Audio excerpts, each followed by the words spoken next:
Evolution or revolution? The huge choice before Nintendo right now is either to play it safe and release an iterative Switch successor, a Super Switch, or to set sail into the blue ocean with something revolutionary yet again. In this video we're going to look at the 5 most compelling reasons for each approach. So let's start with the case for playing it safe. Reason 1. Existing success. The Switch is a hit and may still become the biggest selling console of all time. Why risk it all now by gambling away that hard-earned status? Nintendo hasn't always made huge, radical swings. The Nintendo Entertainment System was innovative for its use of a D-pad, but the core concept of the console was mainly groundbreaking because it was trying to break into an industry that everyone had assumed was dead and, in some cases very literally, buried. The Super Famicom innovated again by changing the button arrangements involving the shoulder buttons, but it wasn't some fundamental rethinking of games. Even the N64, which ushered in epoch-defining titles like Mario 64 and Ocarina of Time, introduced the Rumble Pack and the analog stick, and yet still fit into the basic template of what you might expect a console to be. Perhaps the most obvious examples of cautious innovation is the Game Boy to the Game Boy Color, and then to the Game Boy Advance. Very slow, very iterative, step-by-step upgrades, which, particularly in the case of the Game Boy Color, had been demanded for many, many years. Particularly in terms of names, Nintendo has always been very cautious. The Famicom gave rise to the Super Famicom, and the early name for the N64 was the Ultra Famicom. Then we had the Game Boy series, followed by the GameCube. The DS, Wii and Switch were such radical departures that they all required their own names, but both the DS and Wii had sequel systems that played on the same names. And this brings us to our second reason on the side of evolution, not revolution. Don't complicate the message. People pretty much got what the Wii was, but as soon as the Wii U was introduced with its funky tablet gimmick, it just served to confuse matters. Since then, Nintendo has been ruthlessly clear in their marketing. Switch Lite is a Switch that's lighter than the main model. The Switch OLED model is exactly what it says on the box. An upgraded Switch is a message that can be easily communicated and clearly understood. A new Switch that reads brain patterns and is controlled by your feet? Trickier. This is also important when you consider the environment for game developers. The Sony PlayStation 3 and Sega Saturn are 2 examples of consoles that were notoriously difficult to develop for.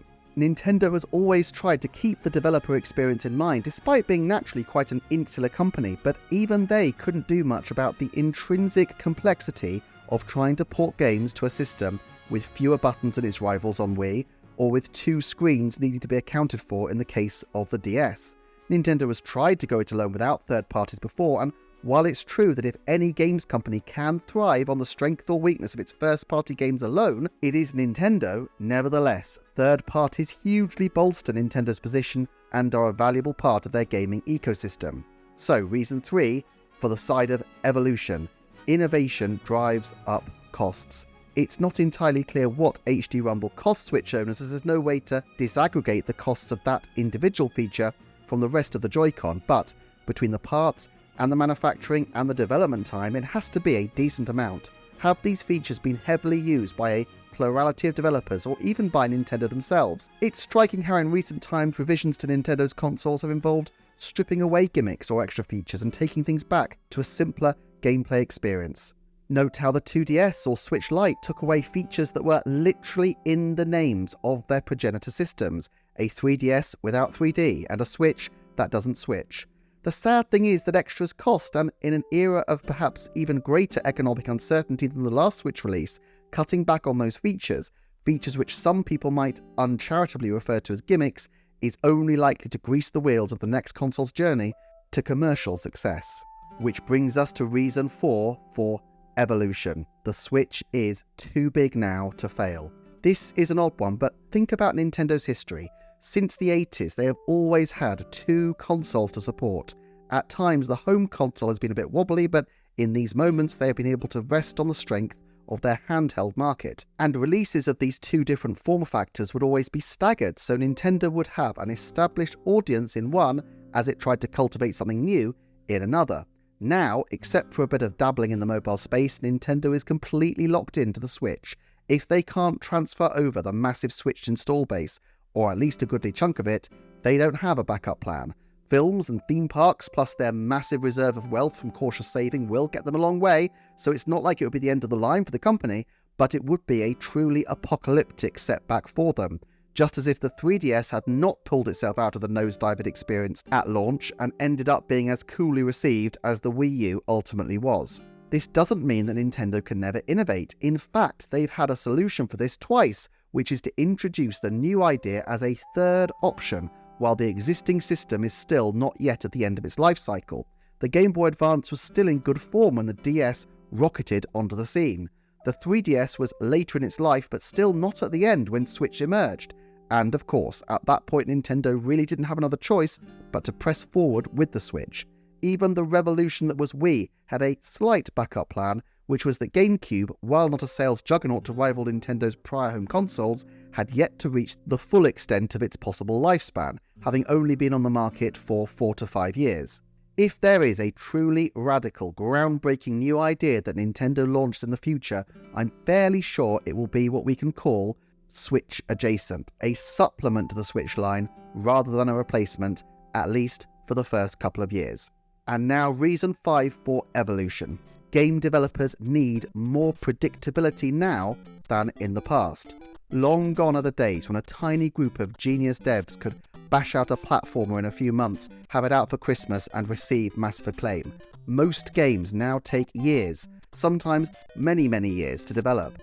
The development time of a title like Tears of the Kingdom is nearly as long as the Switch lifecycle itself. What this means is that the lead time for innovative ideas needs to be very long if they're to be integrated fully into the games. Otherwise, you end up with the kind of problems we saw with the Wii U, where the features of the hardware weren't really capitalized upon until 2015 and 2016 with Splatoon, Mario Maker and Star Fox Zero. Many years into the Wii U's life cycle and far too late to make a difference.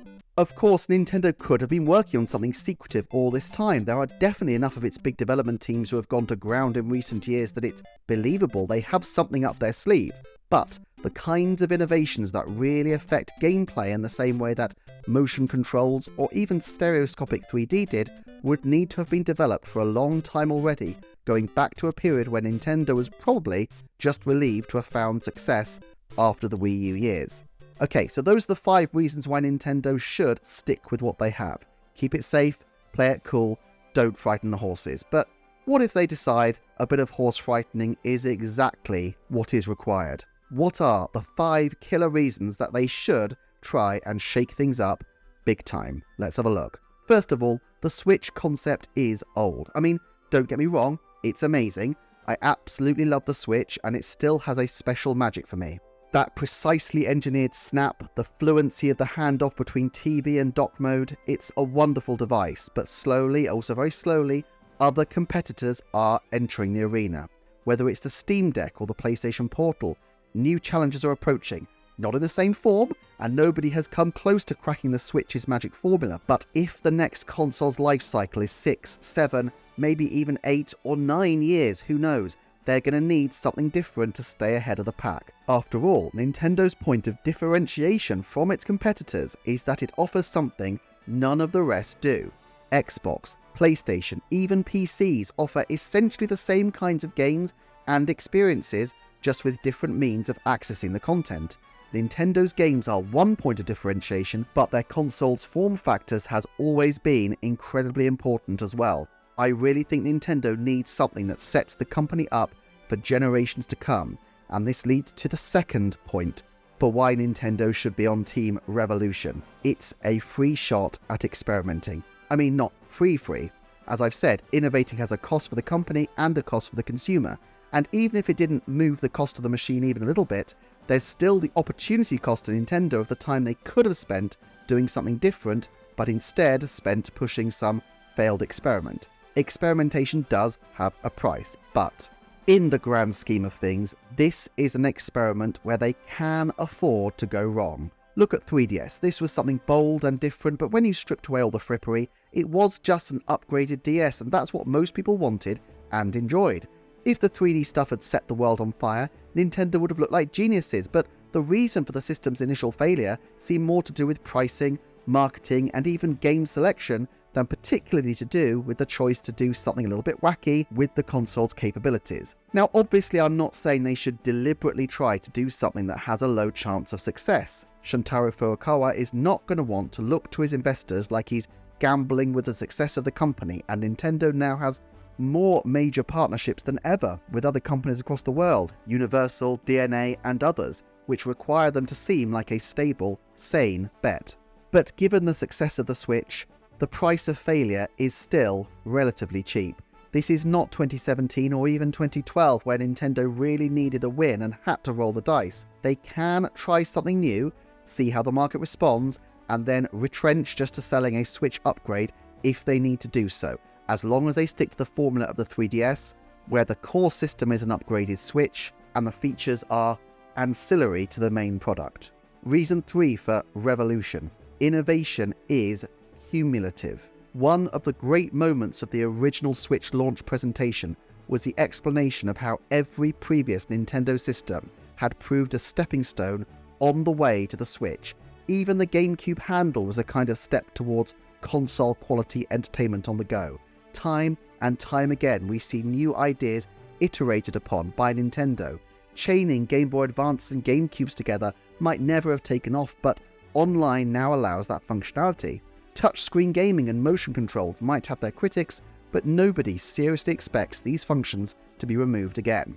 In my arguments against, I said that these innovations would need to have been developed for a long period, but I don't necessarily think that Nintendo develops their system console to console, trying to scrabble together a new set of ideas for each system release, but rather they have a deep pool of ideas and tests and concepts that may eventually prove workable and optimal for future systems whenever the technology is right.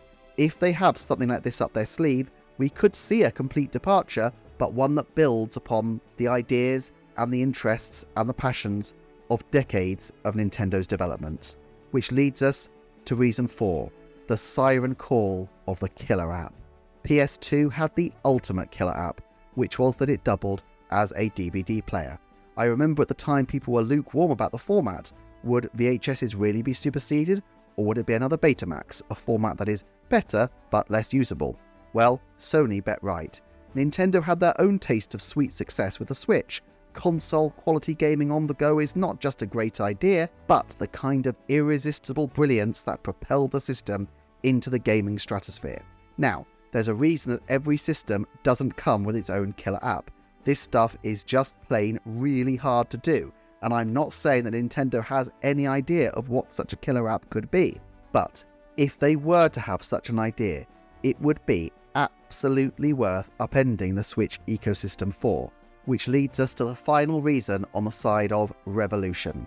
Number 5, this is what Nintendo does. Fundamentally, Nintendo is an innovation company. As Shuntaro Furukawa stated in 2003, we always keep in mind that if we do not keep putting out things that people truly want, they'll get bored of us. Right now, there are various forms of entertainment beside video games. I believe that making people want to spend their precious time on video games, and Nintendo games no less, is a very harsh battle. We approach everything while resolved to the fact that at any time people may start thinking they do not need Nintendo games anymore. So, where do things shake out? Honestly, it's difficult to even give a definition of innovation that's precise enough to forecast, because while it's likely that the next system will have some additional elements beyond a power upgrade, sometimes the extent of a revolution is in the eye of the beholder. Even the 3DS was, as we've argued, at its core, just an upgraded DS, especially once they launched the 2DS.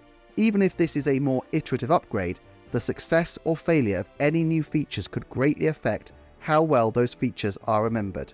In the next video though, we're going to get really specific as we look at one particular rumour that has been doing the rounds. If the Switch attach really does exist, what is it? Check back for that video soon, and in the meantime, please subscribe for more Nintendo forecasts.